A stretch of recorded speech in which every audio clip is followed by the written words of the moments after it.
I count myself privileged and honored to be at the opening, where the opening was done by Anne Ranasinghe with such a moving sentiment, and I'm sure you must be sharing my thoughts as it is.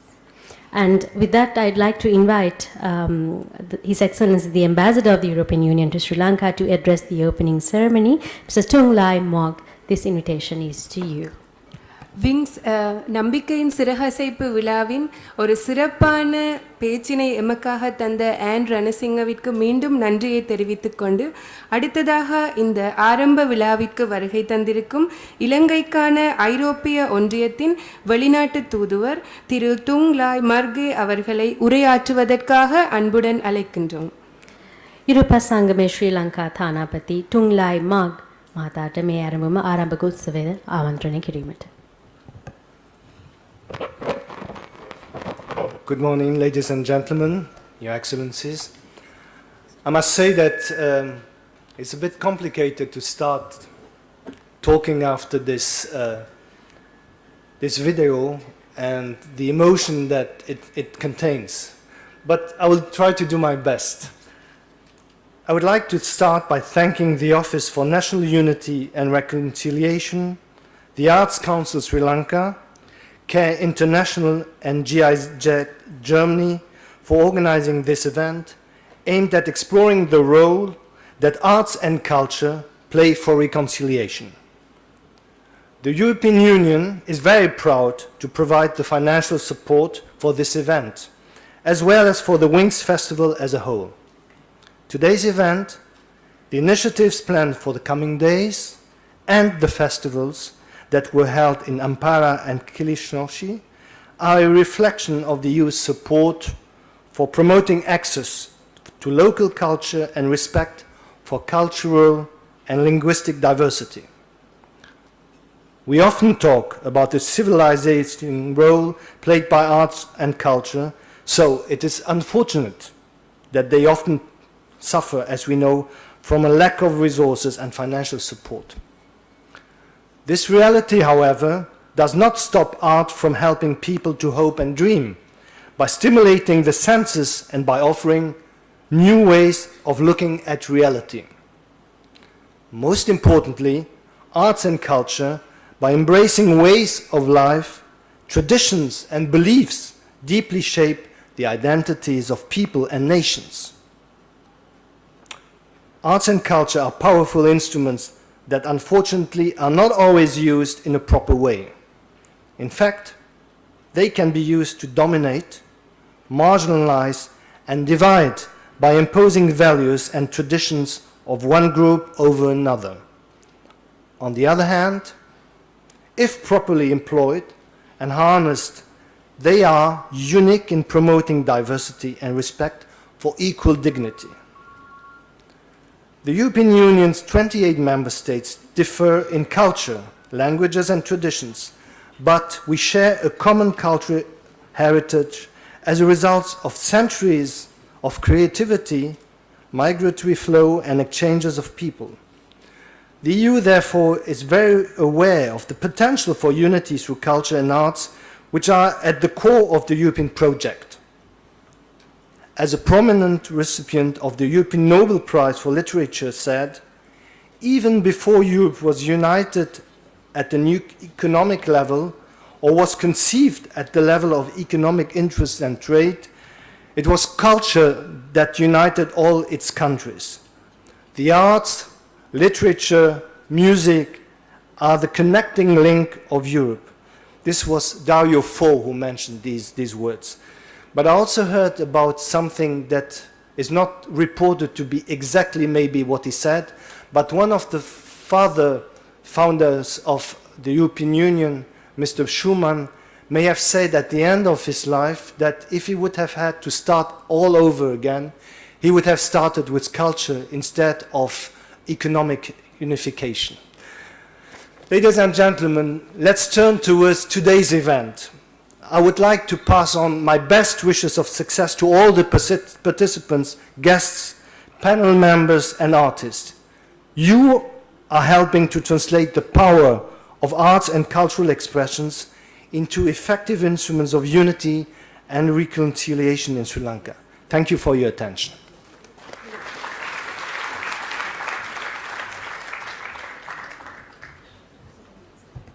Thank you, Your Excellency.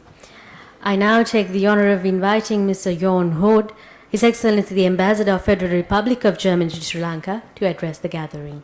நிகழ்வின் அடுத்த அம்சமாக German சமஷ்டி குடியரசின் தூதுவர் திரு John ரஜ் அவர்களை அன்புடன் அழைக்கின்றோம். උත්සව සභාව ඇමතිමට මේ ගෞරවීනීය ආරාධනය ජර්මානු සමූහාණ්ඩයේ ගරු තානාපති යෝන් hold මහතාටයි.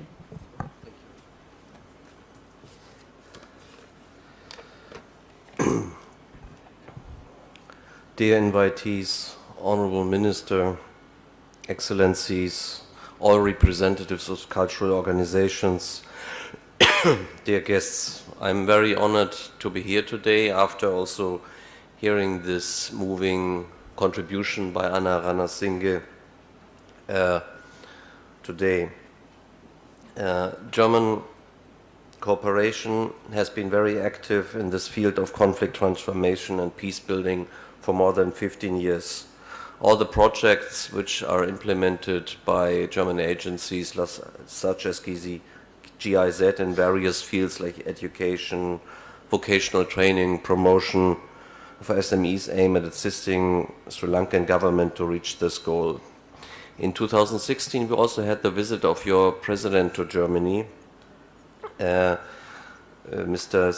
Maithripala Sirisena. The German government started to support a memory project, an area in which Germany, unfortunately, as you saw from the contribution of Ms. Ranasinghe, has a lot of experience after the horrible experience of the Second World War, and where we could contribute also to the Sri Lankan experience. And I'm delighted that Ms. Anna Ranasinghe was giving this contribution, because there you could see what it really means, reconciliation, and also what it means that this is not basically a one-off event where politicians or diplomats give a speech, but which requires long, genuine and sustainable efforts by every sector involved, and especially what she also mentions can be through poetry, arts, every aim. And as a German, I would say, even 70 years after the end of the war, in our own experience, reconciliation with our neighbors, when it started shortly after the war, a lot of people didn't want to come anymore to Germany, and the victims of the Holocaust, it took them a long time to find their own, how should I say, inner peace or way to deal with it. But I would say projects like when in Germany the German-French Youth Association, where young Germans or young French go each year into another country, they also have a forward-looking element, because reconciliation is a difficult process. It is also very personal, and it has to come from the inside of a society. Therefore, I very much appreciate that many representatives of the cultural sector are present today, and I hope that also that the government is supporting it, because the government is the representative of society, and I'm very happy that we have especially this project is all over the country and involves a lot of organizations and people, and this is the most important thing, that it's also sustainable. So I'd like to end my short address in thanking all those who helped to make this event possible, and it's a proof of good cooperation between UNUR, Arts Council, CARE, EU and GIZ. So in closing, I wish you the very best, and that this conference is, as I said, not the beginning, that I know it's not the end, but it's part of a big project called reconciliation, which involves everybody. Thank you very much. Is the highlight of the opening ceremony where the keynote address will be delivered. And first, permit me to make the introductions to our keynote speaker. Mr. Kunda Dixit is a publisher and editor of Nepali Times newspaper in Kathmandu and the author of a trilogy of books, of photo books on the Nepali conflict, as well as the Dateline Earth, Journalism as if the Planet Mattered, which had been translated into 6 languages. He is visiting faculty at the Media Studies Department of Kathmandu University and graduated from Columbia University and worked for the BBC Interpress Service and the Panas Institute before he returned to Nepal. I now take the pleasure of inviting Mr. Kunda Dixit to deliver the keynote address. அரங்கினை அலங்கரித்த நாத்ரோ இசைக்குழுவினருக்கு நன்றியை தெரிவித்துக்கொண்டு விழாவின் அடுத்த அம்சமாக நேபாள தலைநகர் காத்மண்டுவின் Nepali times பத்திரிகையின் பத்திரிகை ஆசிரியரும் வெளியீட்டாளரும் எழுத்தாளருமாகிய திரு குண்டா டிக்சிட் அவர்களை சிறப்புரை ஆற்றுவதற்காக අන්බුடன் අழைக்கின்றோம். මාදැන් ගෞරවෙන් ආරාධනා කර සිටිනවා නේපාලි ටයිම්ස් පුවත්පතේ කතෘ කුණ්ඩා ඩික්සිත් මහතාණන්ට සභාවේ ප්‍රධාන දේශනය පවත්වන්නට.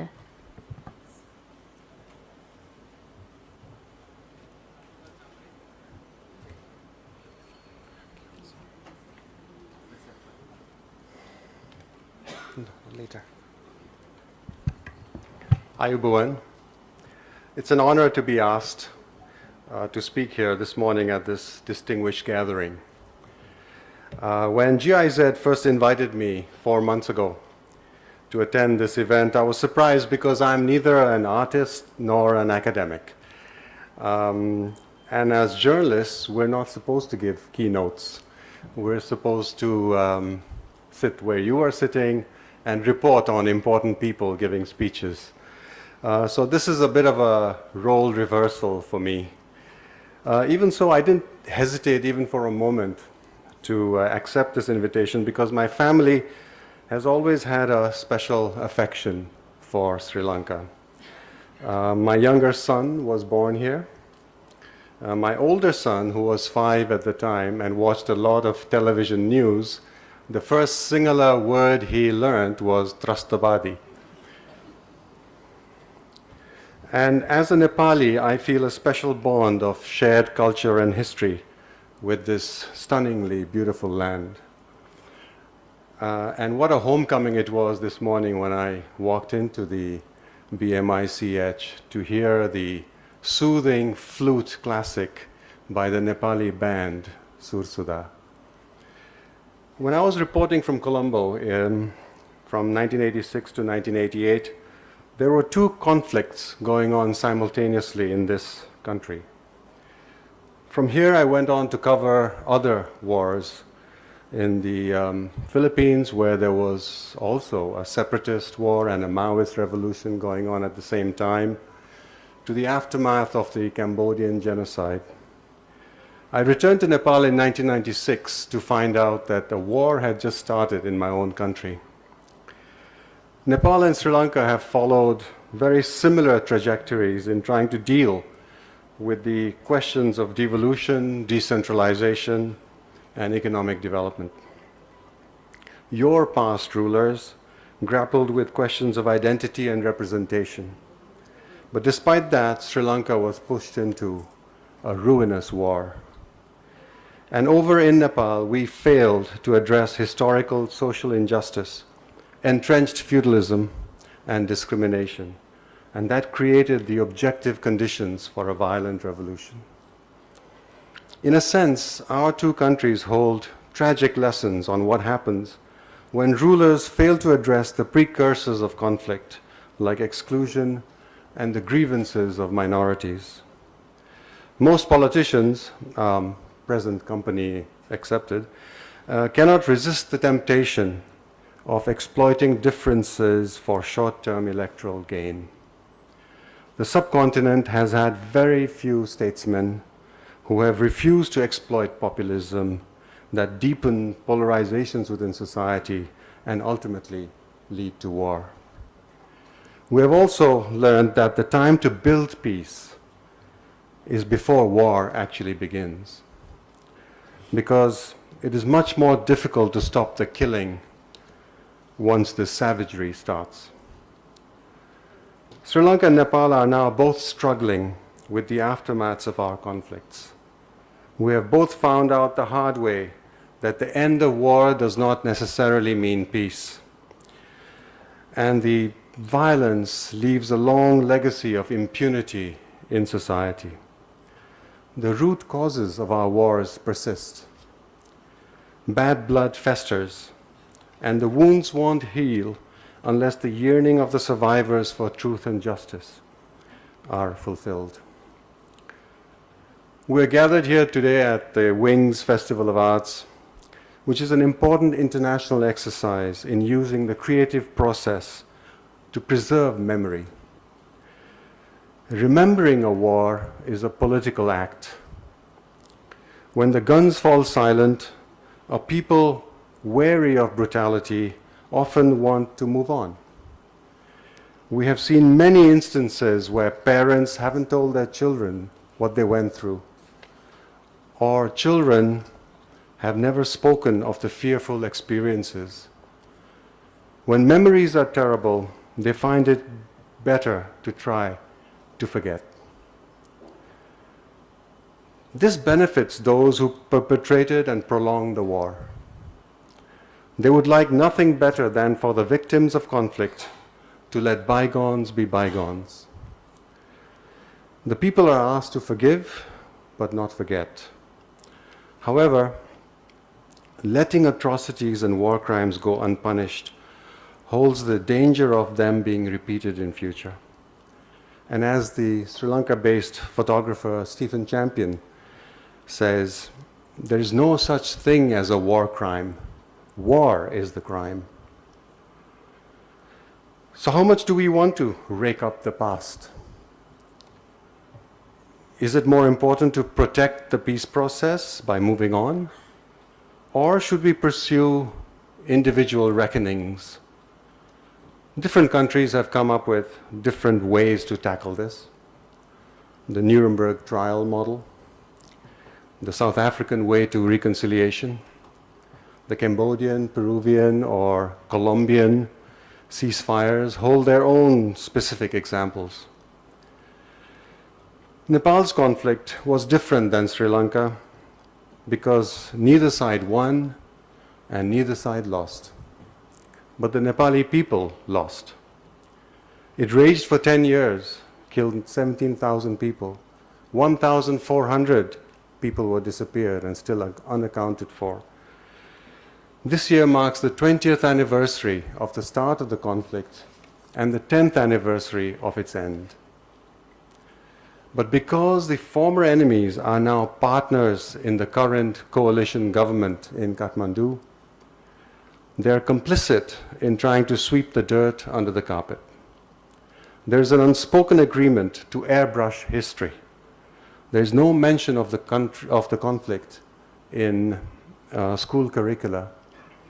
None of the major tragedies of the war are commemorated, and there is only a half-hearted pursuit of transitional justice. The Truth and Reconciliation Commission and another one on enforced disappearances in Nepal have limited mandates, and they have provisions actually for blanket amnesty for war crimes.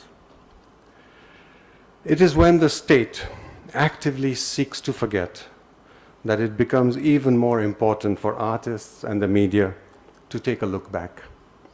We journalists are in the business of reminding people to remember not to forget.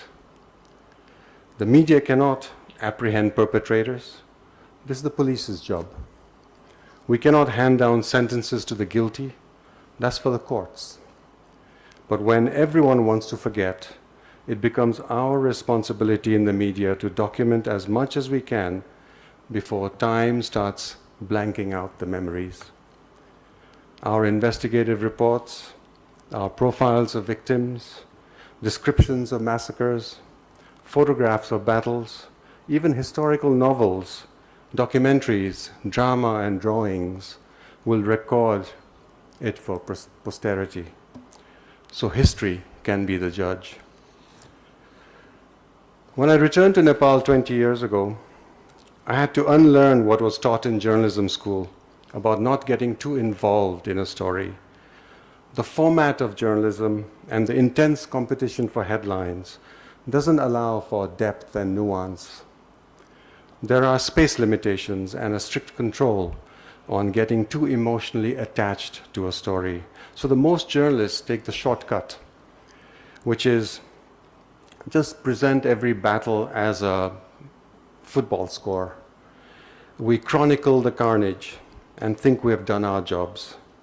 We are fascinated by the hardwares of war, the names of the guns and the gunships. We forget about the suffering of the innocent, the civilian families caught up in the violence. To compensate for this, as the war in Nepal was dragging on to its 10th anniversary in 2006, we chose the medium of photography to tell the story of how the conflict had affected ordinary civilians caught up in it.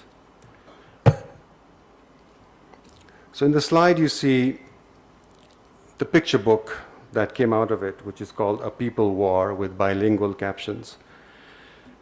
But by the time the book came out, the war was over. Nevertheless, the book sold really well, and the publisher decided to plow the profits into taking the photographs on a traveling exhibition across the country. The images were put up sometimes within the ruins of war, like this one. So it was more like an installation art than a photographic exhibition. By 2009, we had visited 45 of Nepal's 75 districts, and over 600,000 people had seen the images. We passed bridges destroyed during the war and that were being repaired, and highways with landmine craters. And that's me pretending to drive the truck up on the upper right.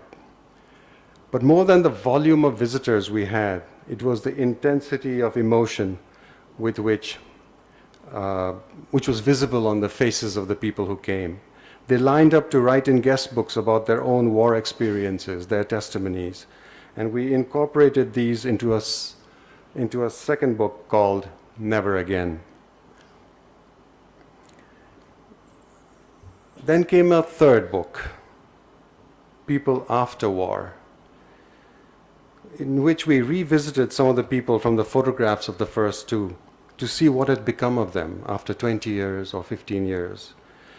Before and after photography is a powerful tool to document the passage of time between images.